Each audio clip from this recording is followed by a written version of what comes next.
morning, Tuesday, January, February 1st. Got me. Oh, we have so much to talk about today. Getting a late start because we're so excited about what's going on. We're going to start with a new URL and a lot of fun. Let's go. Everywhere I go, the people really want to know who I is and who I be. They stop and stare when they see me. Come on. Kyle's like, your hat's like leaving the frame. We're getting started this morning. Sorry about that.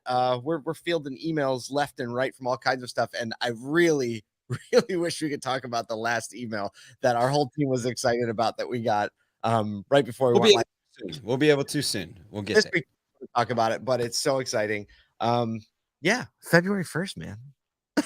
It's crazy. Yeah, it's a new month. I'm telling you what, if we talked about it a few weeks ago when January launched right out of a rocket, or like a rocket, but it felt like, whoa, there went January. Here we go. We're in 2022. We're in February. Let's go.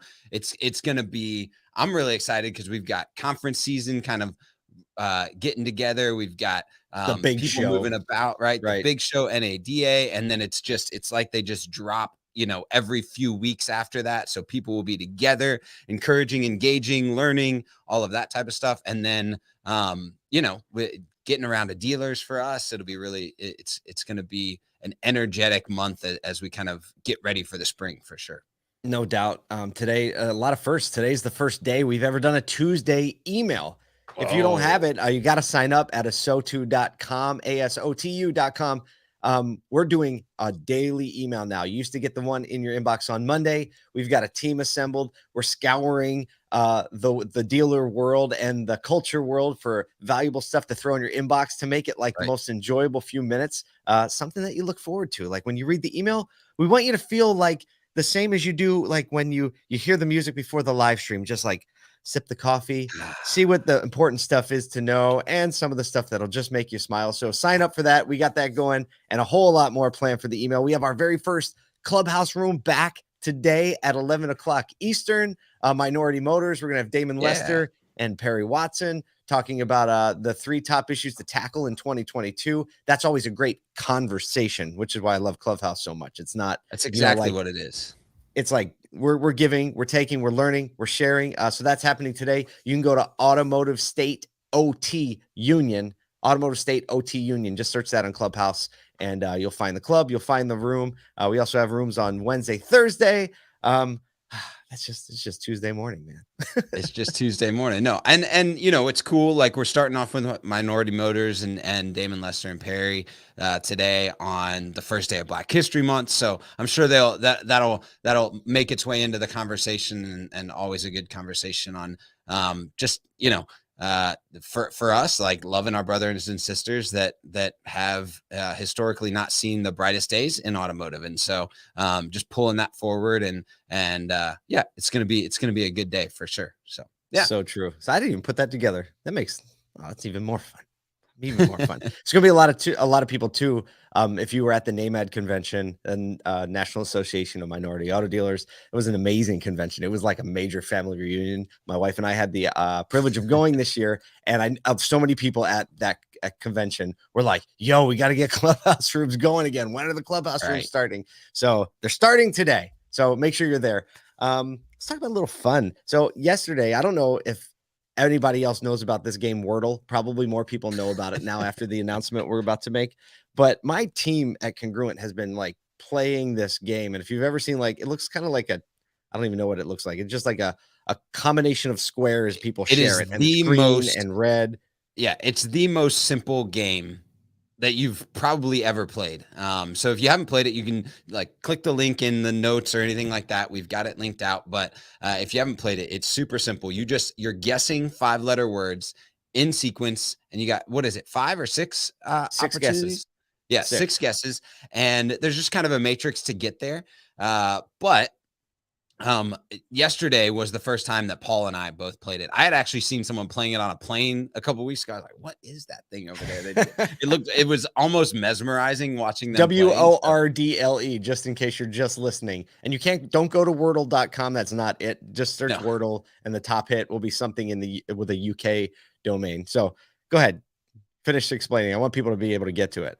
Yeah. So basically, so what's accelerated its growth from on November 1st, literally only 70 people playing the game on November 1st of last year. So right at 3 months ago, right? Yeah, like To a developer made it in his spare time just so because basically, he was yeah, bored. he it was something for him, and at first I think it was his fiance to kind of like connect over the pandemic, and then like his small group of like 10 friends then started playing it, and they were like, "Hey, you should tell more people about this." So they started telling more people, and it just rapidly grew from 70 players to 2.7 million playing as of Daily last week. players, and yesterday it was 2.70002. Yes. Because you and I played it for the first time We yesterday. played it. We both Um, did it. You did it in 5 guesses. I did it on the 6th. So we were super proud of I got it. ourselves. It was light, right? Was that it? Yes, Light was the exactly. Yeah. word. Wouldn't you know it, that finally Kyle and I finally catch up to culture, We sweep right? in. Always dragging behind. And then yesterday I get an app notification on Wall Street Journal as I'm driving home. It's like, breaking, New York Times buys Wordle. Because yesterday I was like, man, just think of the ad revenue from this when somebody figures out how to monetize Right. it. And literally that was said hours before. And then New York Times bought it yesterday. They didn't disclose it. I mean, 7 figures, they said. Right. So Low it, 7 figures. So, under 10 million, but still for a shoot. guy on a side project during the pandemic that probably could create 10 of these a day, right? Yeah. Because it's fairly simple algorithms. It's And a now some instant people millionaire. like Nathan are mad that New York There's Times a lot actually. of people. Apparently it was like fighting words Well, let's be yesterday honest. evening. The New York Times used to be a very widely accepted, like everyone sees it as a good thing. Now it's Right. just kind of a polarizing thing in a lot of cases. So I think there's probably half of the country. It's like, I'm never touching it again because it's theirs. And Right. then there are the people that are the purists, right? Like, I don't like it when my band gets signed to a major label because the magic's over. Right. My thought is, I mean, I don't know anything about the situation. This is just my guess, is that if they held out for just a little longer, it would have been worth a lot more Yep. with that much attention, right? Because you think of just the whole value of Only anything we do 3 in marketing. Right. Yeah, if you only have 3 million people, that's it. And I just look at how addictive it is and how it Right. caught fire in my team. Like, you figure, I mean, that could have easily been 10 or 20 million. 10 Yes. or 20 million with a little bit more, but hey, they're happy. Congratulations to the developer. They made a nice little chunk of change from their COVID hobby project, and we'll see how long it takes for New York Times to break it. You know So, what? I want to try and connect that to like, why okay, do we do it. talk about things like that? Right.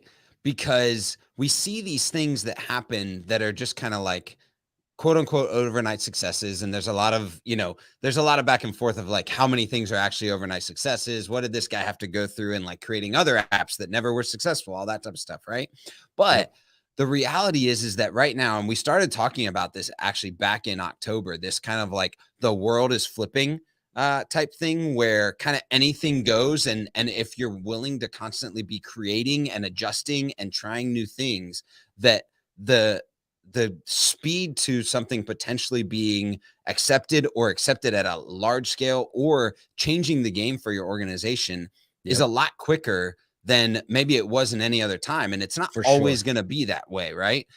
It's not that we're going to get back to normal. It's going No, to but be things are that going to there's a settle. leveling, right? Things are There's a going to settle. settling. Yeah. Absolutely. And so like if you're in business and you're thinking, hey, we should just try X, right? Don't be afraid to at this point because of like historically maybe trying X rocked the boat too much, right? You Yeah. might actually you actually have a time frame where the boat is always rocking. So like adding a small variable in there that might like feel a little bit more rocky, but everybody's going to be kind of used to it, might Yeah. actually be the accelerant that you need to propel your business. So, whether it be like we saw that with digital retailing, right? Mhm. That typically like 4 years ago, that was a rocky boat situation, right? Big It time. was like, Oh, this is yeah. going to change our whole organization. How are we going to structure around this? And then all of a sudden, within a month, everybody had it, right? And so there's other elements that you can still get into within a dealership or an organization that right now, if you just like made it available for a few, spread the word, increased engagement in your operations, you might actually have something that in 3 to 4 months is like a center point to everything that you do.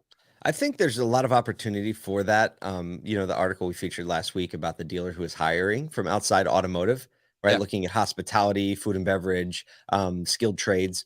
And I think being innovative or rocking the boat in that way presents a major opportunity for dealers who are willing to try and embrace that with work schedules and remote work. I mean, Right. obviously, remote work isn't something that we can adopt large scale at dealerships, but in some departments we could. Sure. And so all of that, everything we talk about, even if it's fun like Wordle, the desire and the goal is to get us thinking as an industry at outside the box. And instead of trying to constantly go against the flow of what culture is doing by saying, well, this is the automotive industry, right? We've all heard that. Yeah, you don't understand. This is the automotive industry.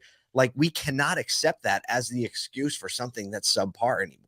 Like, we have to, instead of trying to go against what all the culture is doing and saying and expect, we need to have our heads up. And even if that's just Wordle, to understand which direction culture is moving in so that we can align ourselves with the current and build a boat that sits on top of the current. So if you're like, why are they talking about Wordle for so much? Now you know. Yeah. I'm bringing a surprise topic, and we got to get to two more, but I'm bringing a surprise topic. So Paul didn't know about this, but so it's my wife's birthday, which is another reason for the surprise topic. But yesterday she had to return an Amazon item that we got and had to returned it at Kohl's. Right. Yep. And at Kohl's, if you return it, you get a $5 gift card immediately just for returning your item. Yep. So like, it could be a $5 item. You get a $5 gift card. Right. They're like, don't leave, walk around. Right. No, not just that.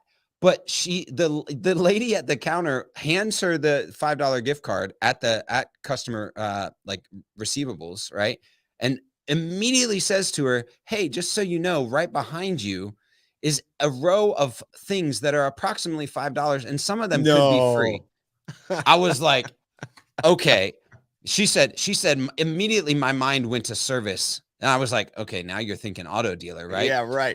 She said immediately my mind went to service. Like, what happens if someone comes into service X amount of times and they get a gift card and behind them are all the accessories that they could potentially purchase? X amount of times. How about every time?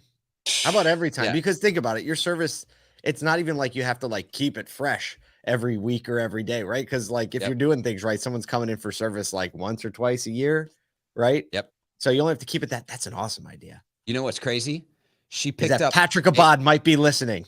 Yes. She picked up an item that was under $3 from behind it and then bought 2 more shirts. That's right. Right. Because you get in that mode, right? You so think about mode. Like you basically like give away a $2.50 keychain, but they go buy, a bumper cover, right? Yeah. I mean, yeah. So always shifting with the culture, recognizing those elements that, that you can grab from other industries. That's a really great one. That's a great one. Good one. Speaking of other industries, I can't even hit the segue button because we're still in automotive. Fake segue, false alarm. What? Yeah. Jeff says return your Tesla to dealership. Get $5 off an oil change. Perfect. Oh, that's good. Boy, just get ready for all those Teslas to start rolling into the dealership to take his used cars. A couple stories quick. Carvana is back in action in North Carolina. You may have seen this reported in Automotive News. They got a pretty heavy duty hand slap when they were processing titles, right? They were selling cars without clear titles, and like their title processing was dragging behind. So they were not allowed, as part of the settlement, they were not allowed to process titles and paperwork. I thought it was in North Carolina. It was actually only in the Raleigh market, so they could still process them in Charlotte and Greensboro. So they were just moving paper around. But either way, it was like a good shot across the bow saying, you still have to do things the right way, even if you feel like it sucks, right? Like you got to follow the rules. So that was a story back in the day, and that just got released. So just a little something to talk about. Okay, we have what do we have? We have like a minute left. Yesterday, we went from idea to iteration, because that's how it works around here. So one of us has an idea, or somebody, or maybe it was Daniel. I don't know. Was it Daniel? Whose idea was it? We were searching for articles. We were like, man, nobody's talking about dealers, right? Across automotive news. What all the different, it's all about like vendor stuff or OEM acquisitions or, new technologies, but nobody's talking about what's happening Maybe a in the very ground light, game and a light dealerships. smattering of ground game dealerships. Very light. Right. Like a couple times a month. Right. And so we said, well, how do we find these stories? And I was like, well, post on LinkedIn. And Paul was like, well, where am I going to send them? He said, to your DMs. He's like, I can't manage that. Right. And so we said, well, do we need a landing page? So what Kyle do we gets do? working on the landing page. He dives into Webflow, right? Starts to code up a page. And all of a sudden we're like, all right, what are we going to do? I reach out to David Long and we decide that we are going to be the champions of the positive things happening in automotive. It's something actually has been floating around for a long time. Right. Probably at some point we're going to make a show. If anybody knows somebody at Magnolia, I'm working on that. We would appreciate a little inroad if you know anyone at the Magnolia Network.